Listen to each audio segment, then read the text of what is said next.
Thank you, Tony. And our Pinpoint Weather 12 team coverage continues now. The windy weather shut down a part of the busy Wampanoag Trail earlier. Now the wind sent a street light pole down to the ground in East Providence, leaving wires across the road. Meteorologist TJ Del Santo is live in East Providence with a look at what's happening right now. TJ?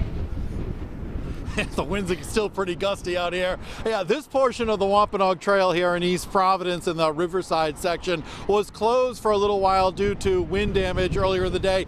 It's back open now. Cars are moving along it freely. I listened to police and fire scanners all day long and heard dozens of reports of trees and wires down.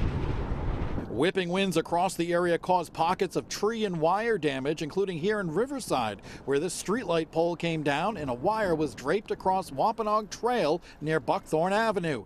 Cars were detoured around the area. Also in East Providence, winds took down this tree, which landed on a deck, narrowly missing 2 vehicles. The homeowner told us there was damage to the deck. In Johnston, a tree leaning on wires on Hilton Drive began to spark and smoke and then eventually caught fire before National Grid arrived on scene. And in Foster, a tree took down power lines on Anthony Road, knocking out power for some. And it wasn't just the wind causing issues today. Snow squalls also caused some problems. We'll take a closer look at that at 6 o'clock. I'm live in East Providence. TJ Del Santo, Eyewitness News. Thank you, Tony. And right now, National Grid is reporting that nearly 8,000 customers are without power across Rhode Island. And we've also gotten reports of a lot of trees and branches down, too. TJ Del Santo has been out tracking the damage. She continues our Pinpoint Weather Team coverage live from East Providence tonight. At times, the winds were howling across the area today, and as Tony mentions, winds were gusting over 60 miles an hour, but it wasn't just the wind causing issues.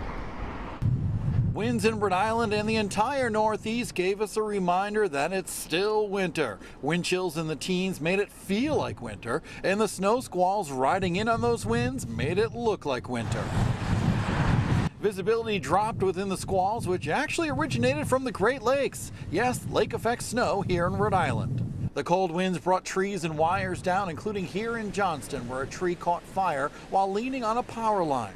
In East Providence, 2 vehicles were spared from damage, but a deck wasn't.